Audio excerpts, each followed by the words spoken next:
Hello, everybody. Welcome back to another episode of the Gadfly. I'm your host, David Rich, just chilling out in my house today.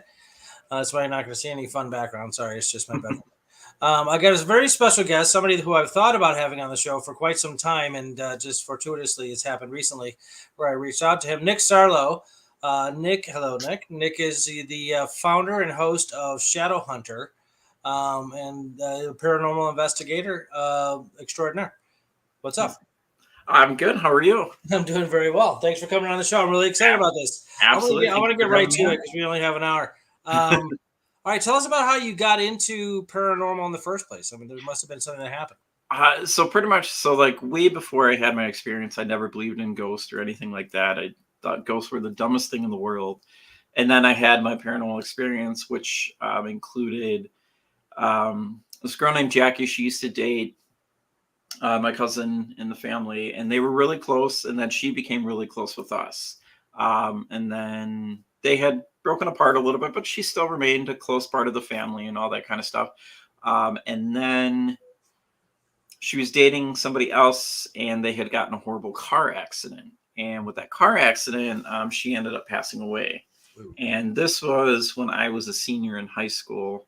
So long, long Stone Age ago.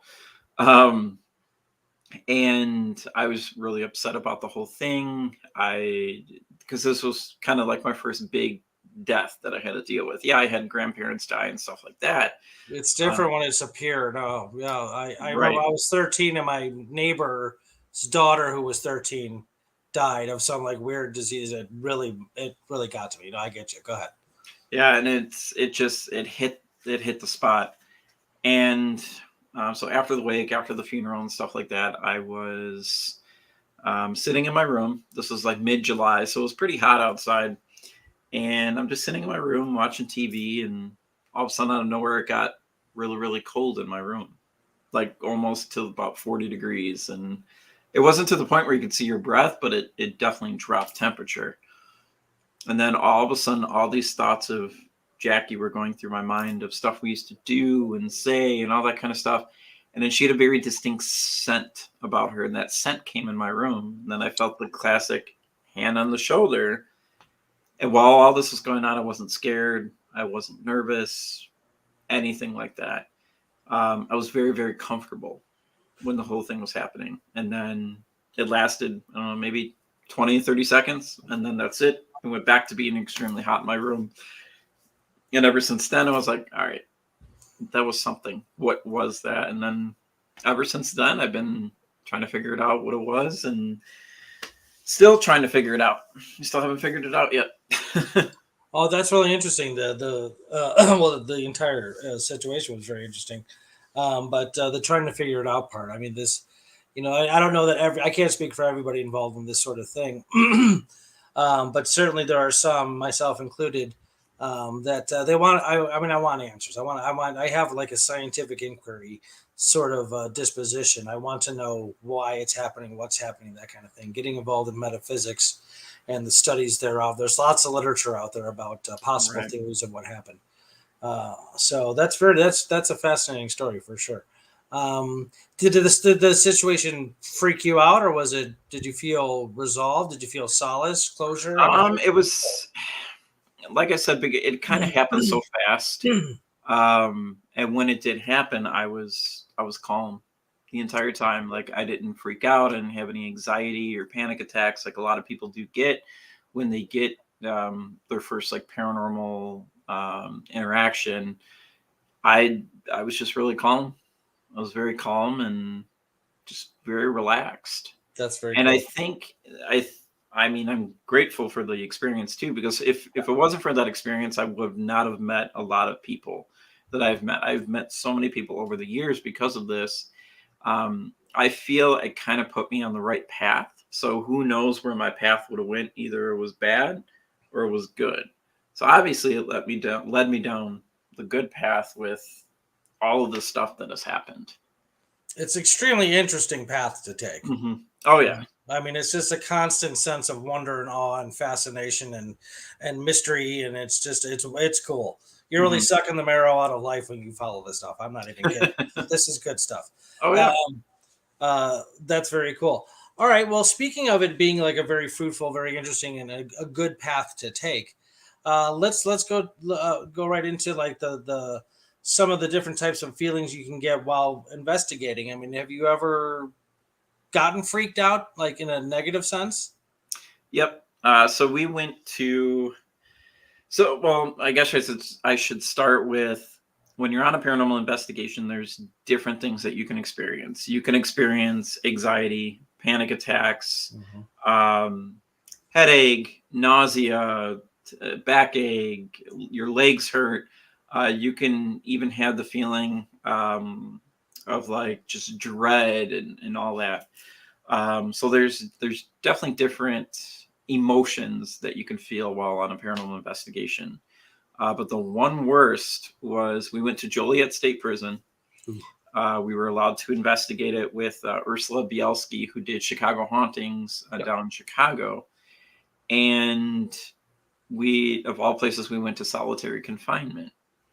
And we're sitting in there and nothing's happening or anything like that. We close the door and it was still pretty light. We had, some flashlights on.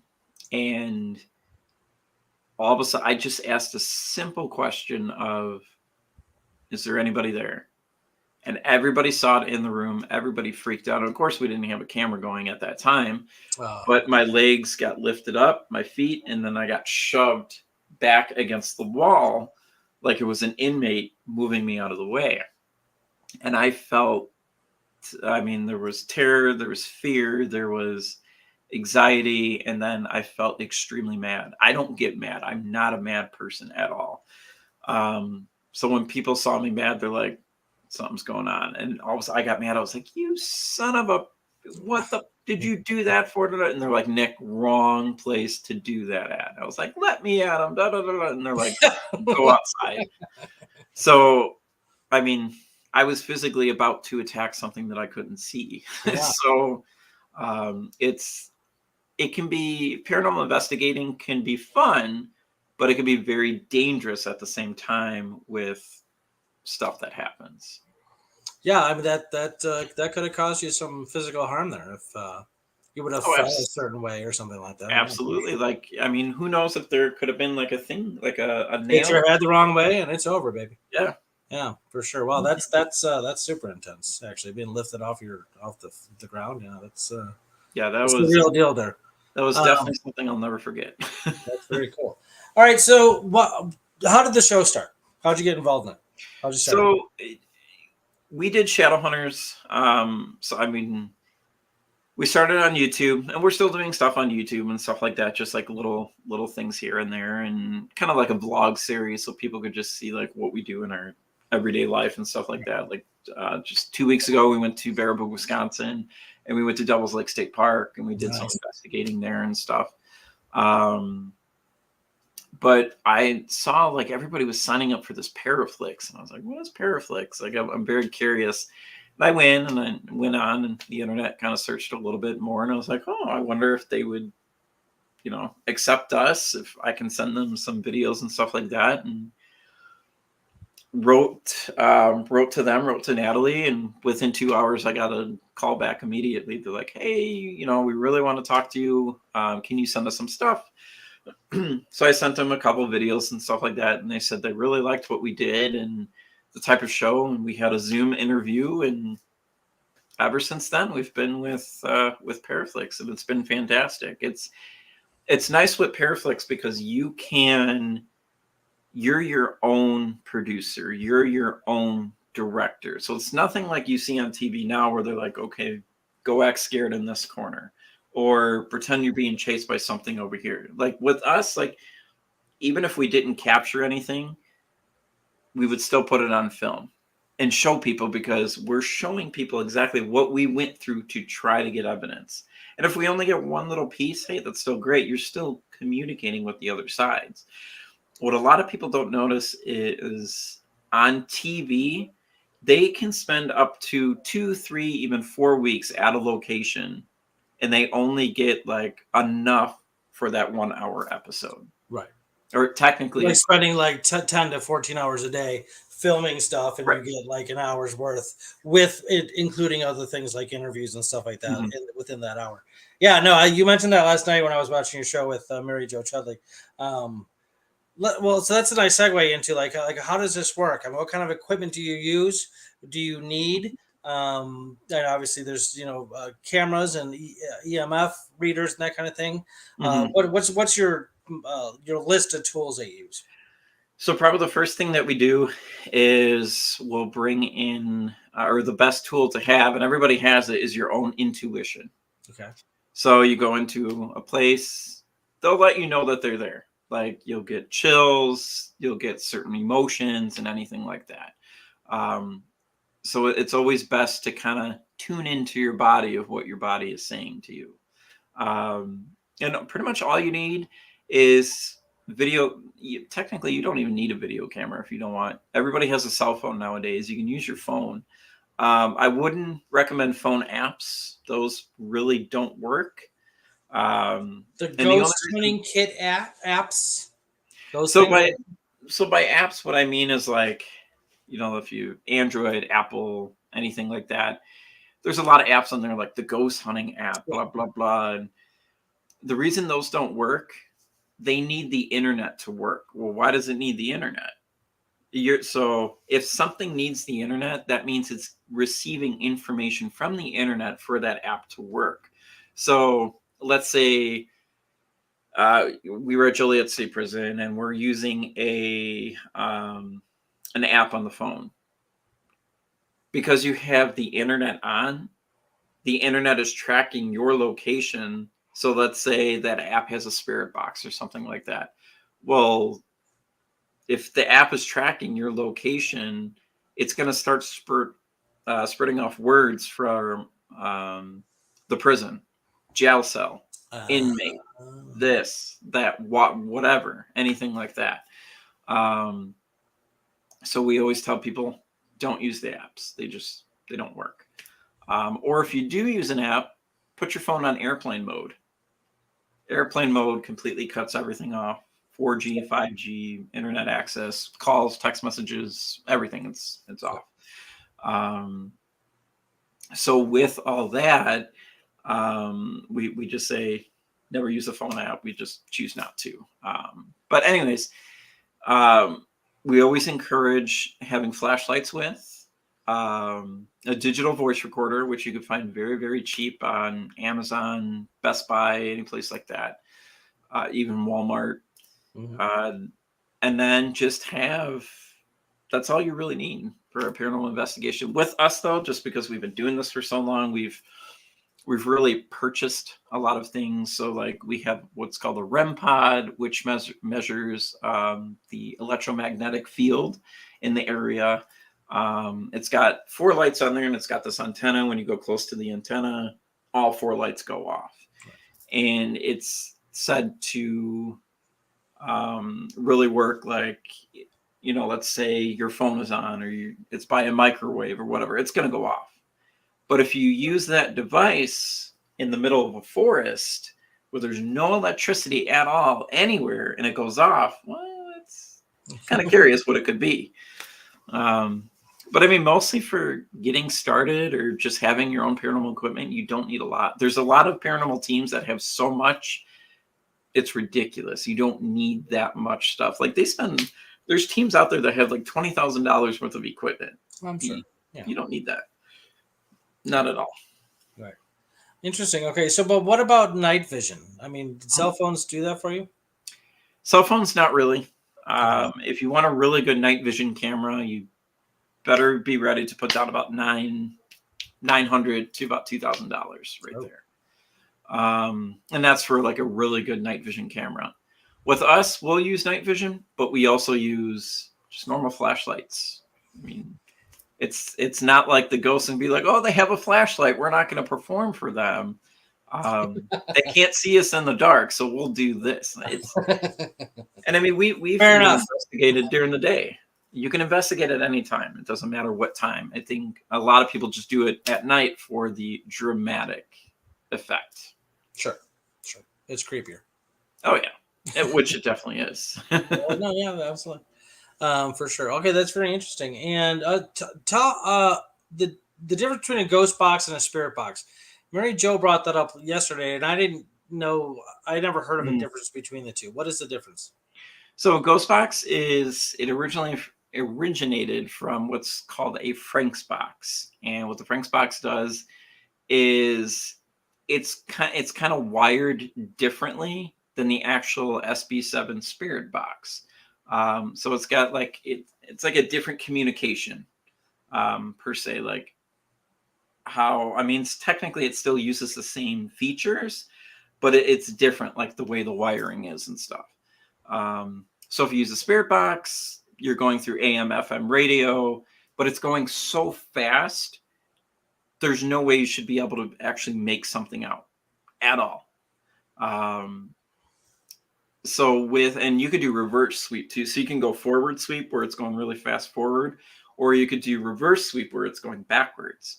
And the whole point is you ask a question, you see if you get a response. So technically, it's like the spirits are waiting for that answer to pop up on the spirit box, and then obviously the spirit box will give you that answer. So like if you said, all right, I'm going to count from 1 to 10, tell me what number's missing. 1, 2, 3, 4, 5, 7, 8, 9, 10, and all of a sudden you hear 6.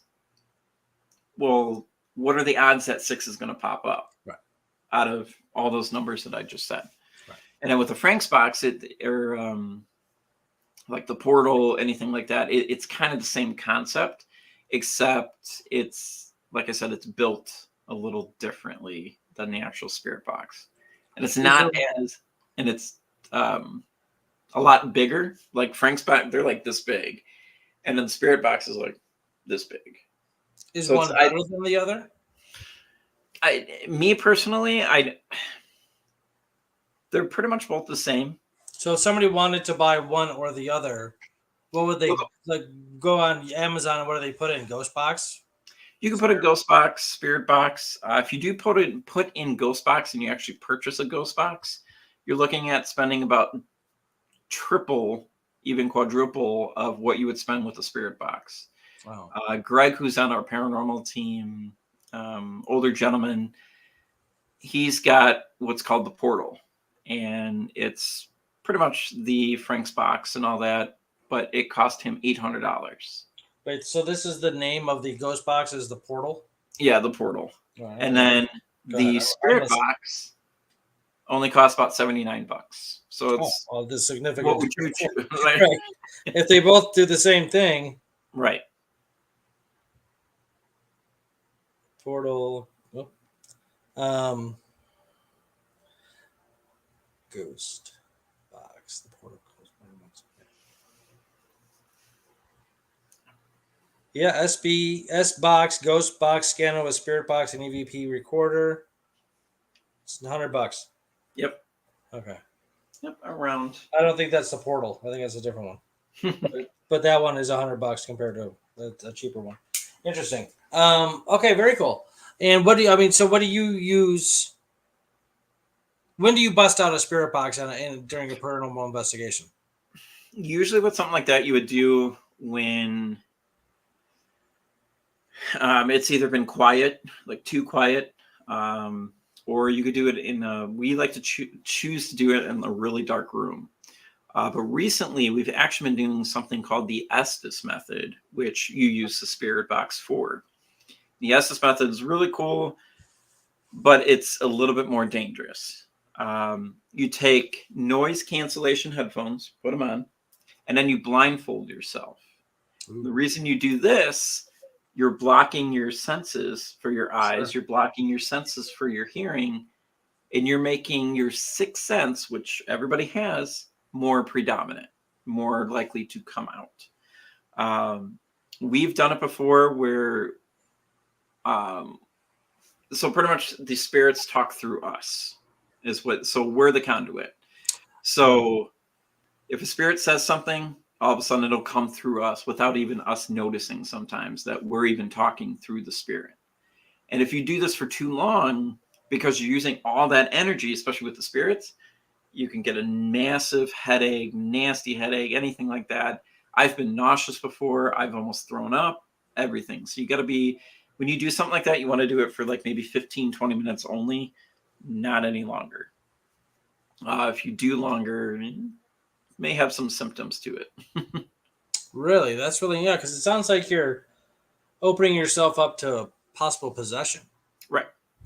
You could be. I mean, luckily we've not come across any demonic case, anything like that, and we're hoping to keep like that for a very long time. Well, sure. Yeah. um, okay, so well, I mean, have you ever had to contend with demons or angels or any more like a kind of like a level of divinity type things instead of like a ghost?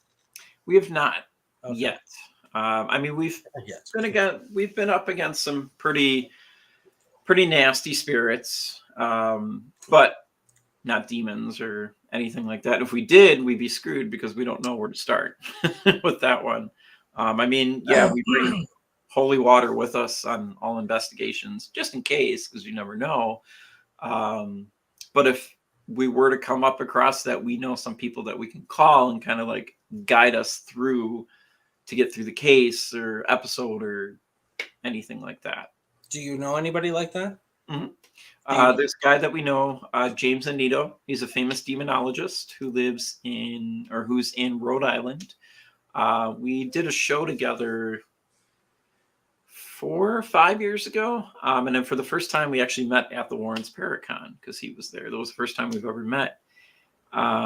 He's somebody that we know. There's James Bishop Long, who's been on Ghost Adventures a couple times. We don't know him too well. The only one we really know of, like I said, would be James Anito. James Anito, and he Anito. lives out east.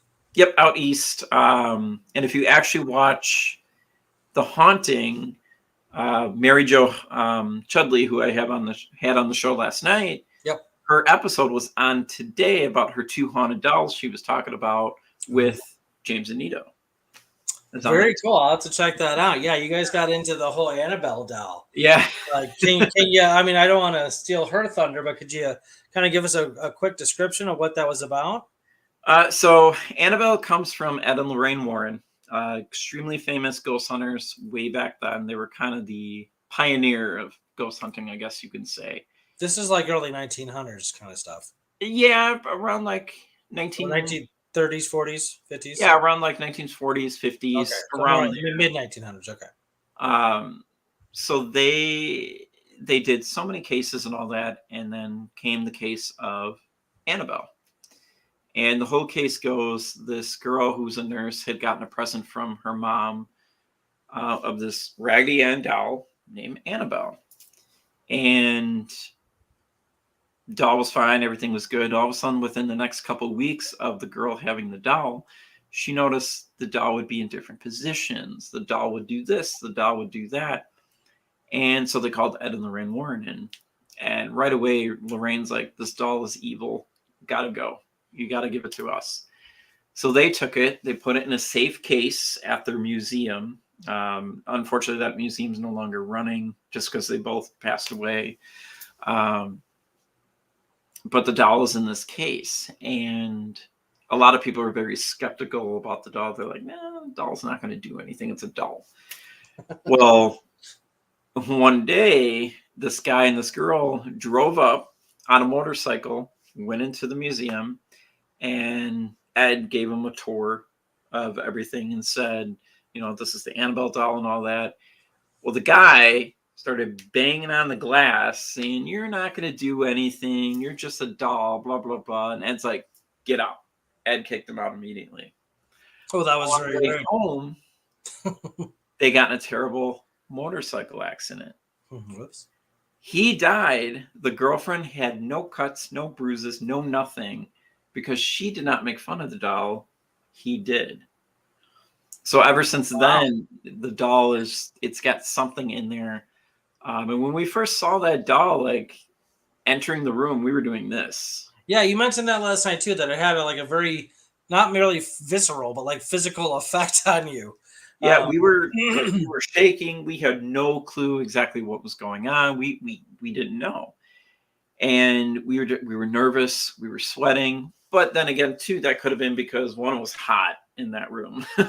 Two, there was a lot of other paranormal artifacts that were out that were haunted or had some haunting attachment to it. But then we got to the Annabelle doll, and it was weird. Like, I could not stop staring. I was just like fixated on her eyes. And then people say, don't look at her eyes and all that. And I was like, I can't help it. So we were taking pictures, videos, and all that kind of stuff. As soon as we left the room, we were good. It was like nothing happened. Wow. No more being nervous, anything. That's pretty specific. Yeah. Yeah. Yeah. Okay. It was definitely cool because it's something we've always wanted to see. And then when And you're would out Mary Jo had like a replica or something that still kind of screws her up? So she has she's got two dolls that she had picked up, and both dolls have a spirit in there, but the one doll was extremely has some sort of like demonic thing in there, and the other doll, it has a friendly spirit in there. But they had the real doll from the Annabelle movie from Warner Brothers there, and Mary Jo has a replica of that, so she brought that doll with and all that kind of stuff. And it was really cool because we got, like I said, we got to see the actual replica from the movie Annabelle that Warner Brothers made and all that. But yeah, Mary just has a replica of that one, and then she's got the two actual haunted dolls. Oh, okay. I got you. Mhm. Okay. So the one that you saw where you started trembling and everything, that was the original doll, Right, that was the real not the Annabelle. one for the movie. No, Okay. no. Where is this at? This took place in Connecticut. The We spent museum shut down now, you said. Yeah, the museum shut down, but this was at like a big hotel, and it was their first Paracon that they ever did, and it was by their son-in-law Tony and their daughter Judy, and we got to see them, we got to meet them, and all that kind of stuff, and it was just like a big paranormal conference where there was a lot of speakers and stuff there, Do and they have all the artifacts now? they live in Ed and Lorraine's house still. Oh, So the okay. museum is there, but they can move any of the artifacts and It's stuff. not set up for people to walk in and look at. Correct. Okay. So they made it in this hotel and all that, and it was fun though. We were there for 4 days. We ended up staying in Salem, Massachusetts. Went to Sweet. Oh yeah, that was fun. I've been there right around Halloween. I was there. Yeah, no, and like you said last night, it was kind of stupid populated and just really busy and Right.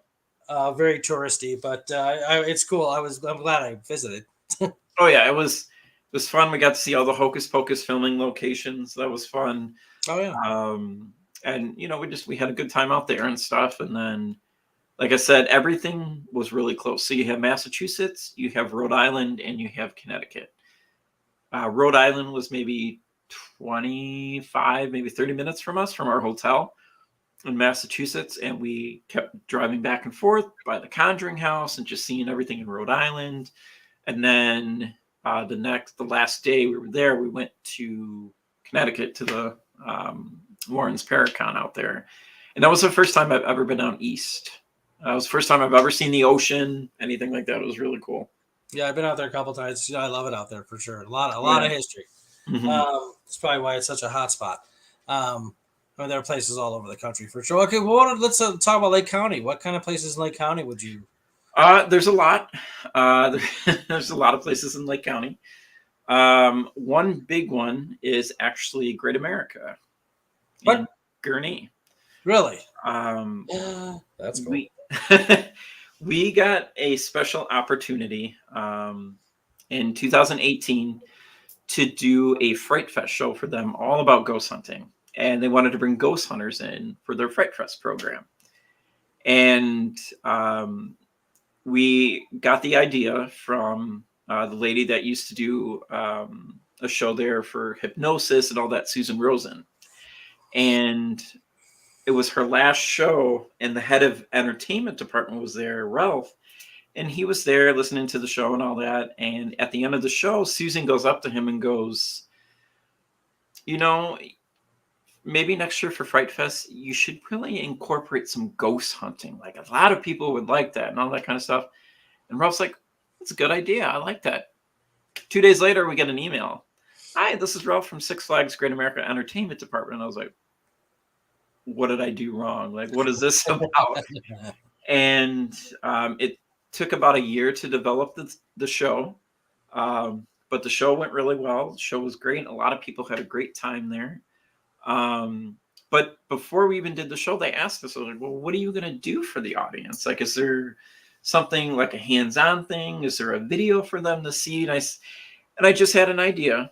I was like, they're probably going to turn it down immediately. But I asked them, I said, can we investigate the park when nobody's here? And they're like, sure, we'll just have a couple staff with you. And I was like, oh, really?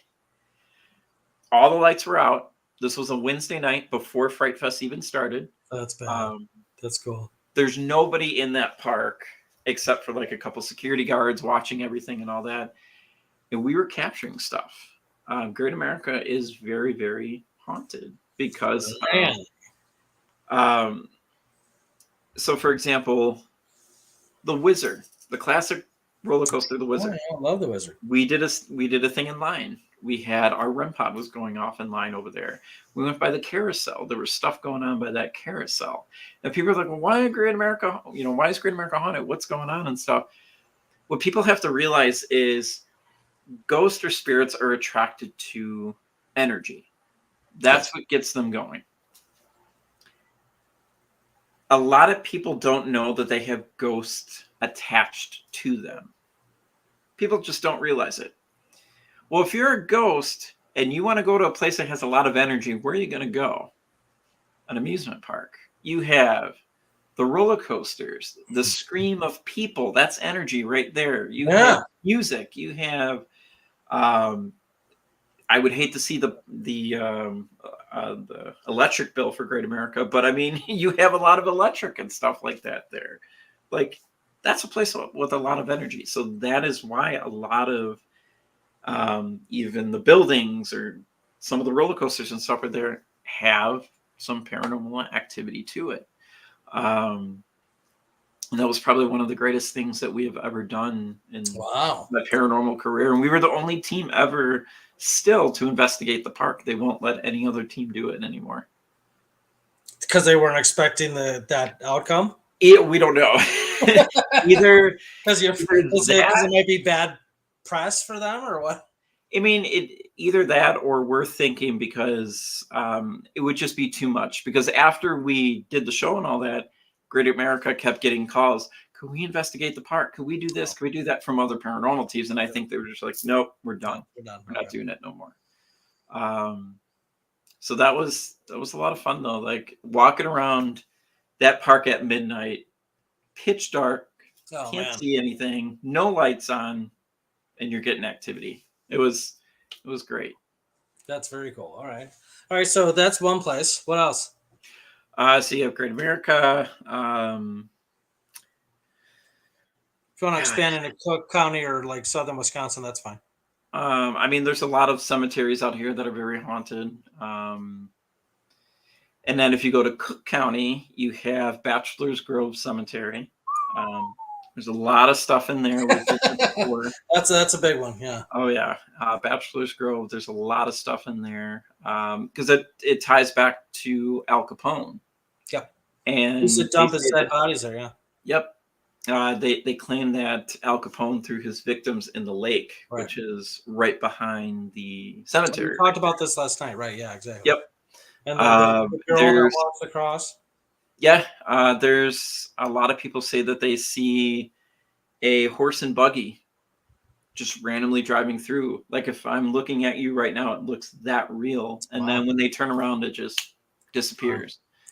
Apparently there's a house there where you'll see the house, but when you walk closer, it disappears. Nice. When you walk away, it reappears. Well, they don't want visitors. Yeah, right. That's really interesting. Yeah. I know there's a bunch of places. There's a ghost, haunted places tour. You mentioned the Lady Ursula earlier. So what about that? What goes on there if they want? So we did a lot with Ursula Bielski. Unfortunately, she does not have Chicago hauntings anymore because of the whole pandemic and Oh, all sure. that crap. But we did the Lake County haunted tour for her, where we took a whole bunch of people in Lake County and we went to a whole bunch of different places, including like McHenry County and all that.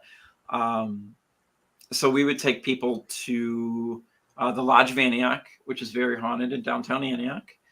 Um, we would take people to a place called St. Patrick's Cemetery, also known as, you know, the whole story about Bloody Mary, right? Yep. Well, Well, Bloody Mary. I don't know if I know the whole story. I know the. Yeah, like, Yep. you know, you look in a mirror, you say Bloody Mary 3 times. Yeah. That actually originated in Illinois, that whole Ooh, thing. cool. And at St. Patrick's Cemetery. And behind the cemetery there's a lot of devil worshiping that goes on behind there. Wait, where is this cemetery? What town? It's in Libertyville. That's St. Patrick. Yep. That's where Bloody Mary originated from. No kidding. Okay, go ahead. Tell the story. I'm sorry. Go ahead. So there's a lot of devil worshiping there. So they say that behind the cemetery, you can actually see the foundation of Mary's house. And there's a pool back there that's called Devil's Pool, and it's called Devil's Pool for a reason. Well, one day we had people in the cemetery, and 4 of us went through the woods, see if we can find it. And we found it. We found the actual foundation of Mary's house and all that. And then we saw Devil's Pool. And we went in there the whole time. We just nonstop dizziness. Like we were literally doing this, and we felt nauseous because there's too much negative energy there. It was way too much. And we would like to go back and kind of do like an episode on it and such. But very, very strange feelings. And when you went back there were a lot of animal cages. Ooh. Why are there animal cages? That's pointing in a very nasty direction there. Yep. There's a lot of abandoned cars back there too that are just all broken into. There's a lot of sleeping bags, pillows, clothes, anything is back there. And I don't want to know what any of that is from, because that scares me. Okay. Like anything with like devil worshiping and all that kind of stuff, we stay Okay. away from. That's not us. Okay. Did you pick up any? When we were back there, we kept getting like, so we brought with our, I'm forgetting it. The REM pod. We brought the REM pod with. That's the device with the 4 lights on there and the antenna. Yeah. That kept going off. We brought our digital voice recorder with us. We caught a couple EVPs on there. And it was just, I think because it was so eerie, we did not feel comfortable back there. We didn't stay too long to do any other paranormal experiment. We just kind of got the hell out of there. Wow. Just because we didn't feel safe at all. Yeah, that's interesting. Okay. I mean, I live right by Libertyville. My office is in Libertyville. Oh, there you go. I mean, I'll have to go check this thing out. I did not know about the Bloody Mary story there. That's interesting. Oh, okay. So you say we. Who's your crew? I know. Like I saw a couple episodes. Yeah. There was Patrick and Becca. Yep. And so I want to talk to Patrick too, because he studied under Tom Skilling. He did. That's crazy. Tom Skilling is like one of the greatest meteorologists in the country. So with Pat, we call him our weatherman. I've known Pat ever since 5th grade. He's been my best friend since, and that's great. He was a little bit into the paranormal. Unfortunately, though, Pat was one of the victims in the NIU shooting and ended up getting shot at NIU. And because of that trauma and everything that happened to him, he started having more paranormal experiences. Oh, interesting. So because of that, he joined the team. And we pick up stuff all the time together. We also call Pat our little ninja, because Pat's like 5'4", but he'll disappear and reappear out of nowhere and scares the shit out of us every time. So we have Patrick, and then we have Sharon. Sharon's also a medium. Sharon was one of our groupies way back then. She would follow us and all that, and we had an opening for the team, and we did kind of like a little interview thing with her, and she was great. Sharon looks 100% like Betty White. Oh, so she's like our Betty White of the team. that's great. And then we have Greg Koss. Greg's actually part of 2 paranormal teams. He's part of GRS in Chicago, Ghost Research Society with Dale Kazmarek. He's the founder down there. And then with us, with Shadow Hunters. And we call Greg and Sharon Grandma and Grandpa just because they're a little bit older than us. But they both have a notch for the paranormal. They know. Does Greg have a beard? Yep, Greg has a beard. I know who you're talking about. Yeah, I've seen that. Yes, okay. And he's him and Sharon both, like, they work great together with anything with the paranormal and stuff like that. So we brought them on. We have a famous psychic medium, Scotty Rorick. He's been on the Travel Channel. He's been on different paranormal shows. He's very, very good. He has told me stuff that I have never told anybody before. And I was like, that's a little creepy that you know that, but okay, we're good. Okay, interesting. And he does readings and stuff like that. And he's out of Madison, Wisconsin. So pretty much everybody in the team, we're all like pretty close. And then there's Becca. Becca's been with us for a while. And then we just included Mike and who else do we have? We have about 10 people. So there's a lot of names. We have Mike and Kathy, who are actually also part of GRS, that group in Chicago with Greg. They came over here. And then we have Devin Evans. Devin lives in Ohio, but she's also a psychic medium. We met Devin through Scotty. She's really great to work with. She has really good knowledge of the paranormal and stuff like that. So there's about a good 10 of us that are on the team and such. And we all have a great time. We all agree with each other. There's no fighting or arguing or anything like that on the team. We're a very fun-loving team. Like a lot of people, when they watch our videos, they'll notice that we laugh a lot. We have a good time. That's what you're supposed to. You and Mary Jo brought that up last night, which I thought was a very interesting point. The lack of a need to be so solemn and serious while doing these investigations, and how like joviality might actually encourage spirits to communicate with you. Spirits were people once, and people like to laugh, that kind of thing. That makes them feel comfortable instead of being so damn like, oh my god, a ghost, so I thought that was a very, very clever strategy, and just for the fact that you get to have a good time doing what you're doing. Yeah. Who doesn't love that? Exactly, and it's a lot of fun. No, I mean, and we don't get paid for being. I was going to ask you next about the business part of it. I mean, so like you get it like a job or whatever, a case, like the Six Flags thing or something else. Do all 10 of the people you just listed get like dispatched to the same thing, or do you kind of pick, how about Becca today for this one and this Michael for this one as well, but we will the Ohio person, I don't remember the name, sorry, doesn't really need to be a part of it, that kind of thing, or how does it work? So pretty much like if who's ever available, you can come with. Okay.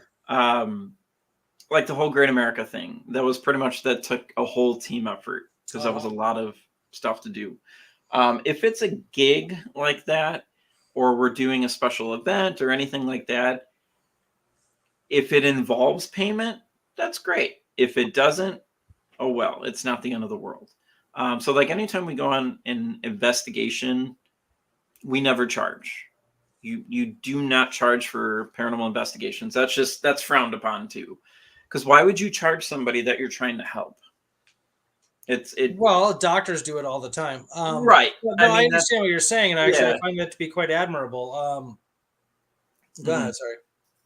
So yeah, I mean, for paranormal investigations and stuff like that, we never charge at all.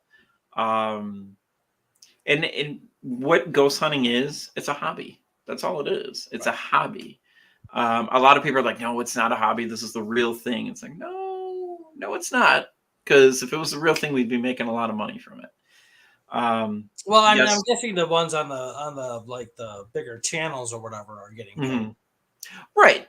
Like a lot of those people are. I mean, we get a small share from Paraflix every once in a while. Oh, okay. I mean, it's not like anything life changing where I can quit my job as a vet, but you know, So, like, do you just fund your own travel expenses individually? Is that how, like, for the Rhode Island thing and Bathsheba, like, okay, you just each had to come up with your own plane fare and that kind of thing? yep, Okay. pretty much that's how it goes. Hotel, food, Okay. anything like that. Paranormal equipment, I mean, we have a team fund that we sometimes will put money in and stuff like that. But like if we feel we need a new piece of equipment or a new camera or whatever, we'll pull from that team fund. Gotcha. Or sometimes some of us, if we have extra funds, like individually, we'll buy a piece of paranormal equipment for the whole team to use or anything like that. Interesting. It's kind of like being in a band. I mean, you're each responsible for your own gear, but like sometimes you got to buy a speaker system, Right. which Makes everybody's sense. using. Okay, very cool. That's very interesting. Okay. Um, Talk about the convention that's coming up. So in 2 weeks, no, 1 week, April 8th and 9th. So a Or, week from this weekend. yes, April 9th and 10th, we're going to be in Janesville, Wisconsin. We're going to be at the Metaphysical and Paranormal Conference. The event goes from 10 to 5 every day. It's only $40 to get in, or you could do a weekend pass for $65. You get both days. There's going to be a whole bunch of paranormal speakers. There's going to be a whole bunch of psychic mediums there. There's going to be people that practice Reiki and a lot of metaphysical stuff like that. That's going to be there. We'll be there. Our producer Natalie for Paraflix is going to be there. First time we're going to meet her. Dave Schrader from the Holzer Files from Travel Channel is going to be there. Patty Negri from Ghost Adventures. It's going to be a fun time getting to see everybody, meet everybody, and just kind of sit around and talk about the paranormal for 2 days. That's very cool. I don't expect you to remember, but do you have like maybe one of the speakers' names on top of your head? Yeah. So there's Dave Schrader. There's Natalie. So those people you named, those are going to be speakers. Yeah, those are mostly speakers that'll be there. It's not that they don't just have a booth and that. Okay. I mean, yeah, they'll have a booth and stuff there too. I'm trying to think who else. Rob Thompson, who's a very famous psychic medium from a show called The Ghost Finders, Oh, yeah. which is also on Paraflix. Who else is going to be there? I'm trying to think. I'm assuming there's a website. So Brian Cano from The Haunted Collector, which is a very popular show a while ago. He's going to be there doing. He'll be a vendor, and then he'll also be doing speaking too as well. But yeah, we're super excited to go. We haven't been to a paranormal conference in a long time because of COVID. Had to show its ugly face all over the place and cancel a whole bunch of stuff. But yeah, we're excited to go, and we can't wait. that sounds very cool. I work on the weekend evenings, and I'm deciding if I should just take one of them off and go because that sounds very cool. How far away is Janesville from, say, Lake Villa? So for us, it's going to take about an hour and 10 minutes to get there. Hour and 15 minutes. It'd be about an hour and a half. Okay, which isn't awful. Yeah, it's not horrible. We got a hotel up there, so we're going to be staying 2 nights, so we don't have to drive home and then drive back every time. Oh yeah, it's Friday, Saturday, and Sunday, or just Saturday and Sunday? It's just Saturday, Sunday. Friday is more of a setup day, where we'll set everything up, our table, banners, and all that kind of stuff. All right, cool. And then you guys are going to crash at the hotel overnight and then come back Sunday evening? Yep. Do paranormal investigators party hard? Are you guys like an 80s rock band? I mean, how's that work? It depends. it depends how we're feeling. I'm just but I mean, like we tell people, we're everyday normal people. We like to have fun. That's about it. Have you noticed an increase in your own experiences since you got involved in this? I mean, you talked about Patrick. Patrick went through I can't. That's incredible that was one of those people. And things like that can do that. They can up your Mhm. sensitivity to the other side, if you will. Oh, What absolutely. about you? Anything you besides the? Yeah, I guess what I meant. Not, obviously, the experiences you have while filming, while gathering data. That's one thing. I'm talking personally, like through your life. Do you find that you're having more of those? Um, Or I even mean, like more, a big part of like I think a good healthy spiritual life is synchronicity, just mhm, meaningful coincidences. right. Even if it's thinking like I mean I had one just yesterday, like I thought of a song that I haven't heard in probably 30 years. I woke up, I got in my car, and it was on the radio. Cool Yeah. stuff like that, I think is a part of the whole thing too. It's on a little more subtle that way, but go ahead, sorry. Anything Oh else? no, yeah. I mean, absolute the synchronicity, like you just talked about. When I was younger, I mean, before I'd like the paranormal, I would always be able to tell my parents what song was coming next on the radio. I would Ah, always tell them who's going to be next calling on the phone. I haven't had that for a very long time, but I noticed because I've been doing this because we've been doing this for about 18 years now. And with that, I notice like I'll randomly see stuff out of the corner of my eye. And it's not like a floater or anything like that. Like it's a legit shadow figure just cross. I'll see stuff like that. I'll know like when you enter a room, like if there's anything in the room, like you just get that feeling. yeah. And because I've been working with the paranormal for so long, that sixth sense that everybody has is really it's really out there now. So like kind of like your third eye, like everybody says. That's one thing that I noticed too, just by getting into this stuff and other stuff as well, for so many years, is that my intuition is just a lot stronger. Hmm. That I can Oh, just absolutely. I can understand things like that, but more so than I could before. I'm not Hmm. by any stretch perfect at it, but that's very cool. So I want to ask you about a couple of the things I Yeah. saw while I was watching before tonight's show here. It was you, Patrick, and Becca going over other people's videos. Oh, I yes. think this is for like a year ago or something like Yeah, that. we did a show, There and was a because part one and we were just interested in how two. other people did their investigations, like how because everybody's different in the paranormal field. Every single person is different. You're going to get those jackasses that think that they're the best, and you're not, and your stuff is terrible, and you fake this, blah blah blah. That's the only bad thing about the paranormal is there's a lot of rude paranormal teams out there, like very rude, and people don't realize that we're trying to work towards the same thing. And they just Yeah, that sounds just kind of like a weird place to be like a snob about. Like, right, you hold the right, camera and wait for it's something to show up just like you do. right, and it's Yeah. stupid. Like we've had people make fun of us constantly. Like we were made fun of because of the Great America thing, but it ended up coming down to jealousy. Well, how come I you got bet it was jealousy because yeah? that's a cool gig, man. Because they're like, how come you got to do it, but we didn't? I was like, Yeah. Yeah, yeah. okay. Well, But anyways, to go yeah, go back ahead. to the show, we and we wanted other people to see other people's paranormal stuff too, like because that's what we're about. We're about sharing. We're about everybody needs to be together, kind of on this big paranormal project. We want other people to know each other. So we decided to do a show where we not necessarily reviewed the paranormal evidence, but showed the paranormal evidence, and then kind of put our take on it of what we thought was going on. Compared to what they thought and stuff like that. And it was a great show. It didn't last too long, just because we ended up getting busy and stuff like that. But it's an idea that we may have come back. That I we thought may it was do pretty again. cool to go ahead and well, first of all, just to draw attention to. I love your attitude towards this whole arena, is to draw attention to other people's stuff as well. Hmm. Because I think that you're probably right that with these sorts of things, it is a hobby for sure personally, but there's something that you kind of like you're trying to give people an understanding of how fascinating and interesting the world actually is, Right. and that there's a lot more meaning to it than you think there is, Absolutely. and that kind of thing, which is a very noble, admirable. I mean, you just sort of described philosophy and the love of wisdom and all that goodness. Mhm. So that's very cool. So the one with the lady was talking. It's almost like black and white, I think. And you see this little flash of like an orb, like kind of thing that just goes around her. Do you remember that?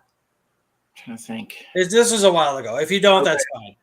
But I remember, Um, like you paused it right after the orb kind of disappeared. The three of you were talking about it, and you're like, "Well, let's see how she responds." I think Becca said, "Well, did she have a reaction to that?" And right. you hit play, and you could see her stop talking right after the orb kind of went around her, Oh, I and know then which she one you're starts talking about. waving on the side as if she's directing the guy with the camera their attention to this area, and it looked like she saw it too. We don't know Mhm. because there's no volume, but do you know what I'm talking about? Right. I remember which video that was actually. That was It was a very guy and a cool. girl. I don't know. I only maybe I didn't watch enough of it. I don't know. It was just a woman being photographed, and then somebody else was obviously behind the camera.